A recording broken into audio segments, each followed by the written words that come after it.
can't fault it. No, it was good. It was good.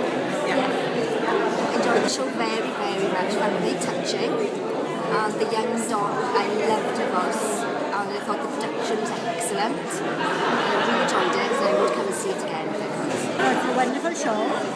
It was first class, and I think we Shirley Bassey has supported herself on her discoveries, as she got a mannerisms, her arm movements, and she sees a lot of her songs.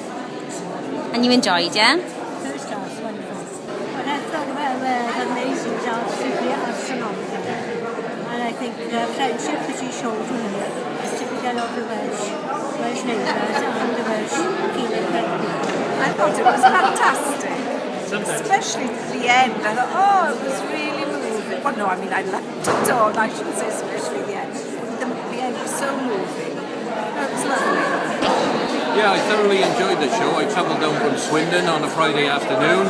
And it was nose to tail because everybody had the same thought, get away early for a bank holiday. And in a trip that normally takes me an hour and 10 minutes, it took me 2 hours, but it was thoroughly well worthwhile coming down to see this. I think it's a marvellous show, and I'm glad I made the effort.